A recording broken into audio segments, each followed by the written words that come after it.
क्या यह दुनिया खत्म होने वाली है? क्या हम उन भविष्यवाणियों को सच होता देख रहे हैं जो हजारों साल पहले बाइबल में लिखी गई थी, या ये सब केवल एक संयोग है? आइए हम इन संकेतों को गहराई से समझने की कोशिश करते हैं। बाइबल में अंत समय को लेकर कई भविष्यवाणियां दर्ज हैं जो हमें संचेत करती हैं। युद्ध और संघर्ष। मत्ती 24 अध्याय उसकी 6 और 7 आयत में लिखा है, तुम लड़ाइयों और लड़ाइयों की चर्चाओं को सुनोगे। देखो, घबरा न जाना, क्योंकि इनका होना अवश्य है, परंतु उस समय अंत न होगा। क्योंकि जाति जाति पर और राज्य राज्य पर चढ़ाई करेगा, और जगह जगह अकाल पड़ेंगे और भूकंप होंगे। तुम युद्धों की अफवाहें सुनोगे। राष्ट्र राष्ट्र के खिलाफ और राज्य राज्य के खिलाफ खड़ा होगा। महामारी और बीमारियां। जिस तरह लूका 31 अध्याय उसकी 11 आयत में लिखा है, और बड़े बड़े भूई डोल होंगे और जगह जगह अकाल और मरियां पड़ेंगी। आकाश में भयंकर बातें और बड़े बड़े चिन्ह प्रकट होंगे। नैतिक पतन।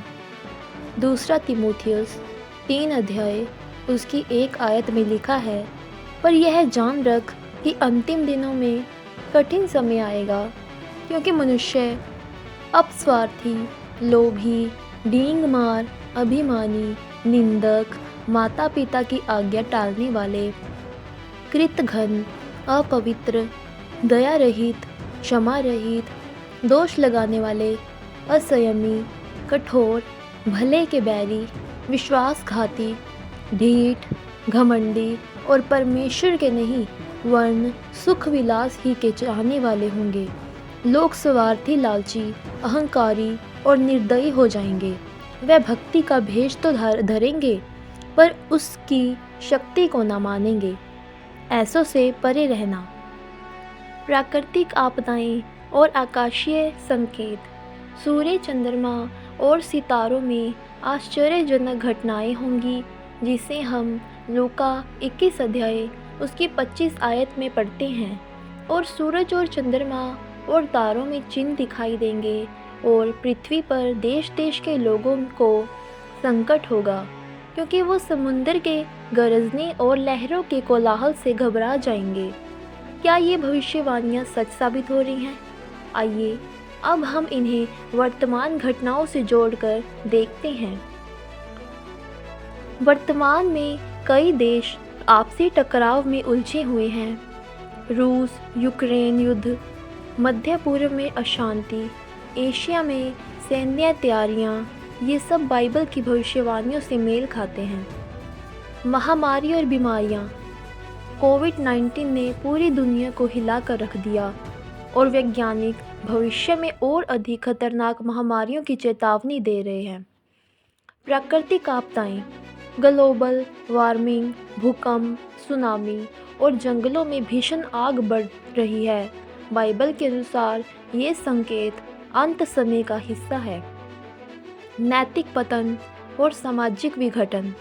डिजिटल युग में लोग और अधिक स्वार्थी और क्रोधित होते जा रहे हैं। परिवार टूट रहे हैं, अपराध दर बढ़ रही है, और लोग आध्यात्मिक रूप से खोखले महसूस कर रहे हैं। क्या ये सब केवल प्राकृतिक परिवर्तन है, या हमें किसी बड़े बदलाव के लिए तैयार रहने की ज़रूरत है? बाइबल हमें डराने के लिए नहीं है, बल्कि हमें तैयार करने के लिए है। ये संदेश देती है, ये अंत नहीं बल्कि एक नई शुरुआत का संकेत है। तो हमें क्या करना चाहिए? पहला, आध्यात्मिक रूप से मजबूत बने। रोज़ाना प्रार्थना करें, ईश्वर के साथ अपने संबंध को गहरा करें। दूसरा, सच्चाई को पहचानें। बाइबल को पढ़ें और उसके संदेशों को समझने की कोशिश करें। तीसरा, दूसरों की मदद करें, प्रेम और दया के कार्य करें, क्योंकि हम हमें आध्यात्मिक रूप से ऊंचा उठना है। अपने जीवन को सही दिशा दें। स्वार्थ और नकारात्मक से बचें और अच्छे कार्यों में लगे रहें। बाइबल हमें अंधकार में नहीं छोड़ती, बल्कि यह आशा का संदेश देती है। यह हमें चेतावनी ज़रूर देती है, लेकिन साथ ही हमें एक नया और उज्जवल भविष्य भी दिखाती है। अगर आपको ये वीडियो पसंद आया हो तो इसे लाइक, शेयर और सब्सक्राइब करें, ताकि हम और भी रोचक और बाइबल का ज्ञान आपके सामने ला सकें। सभी को जय मसीह की।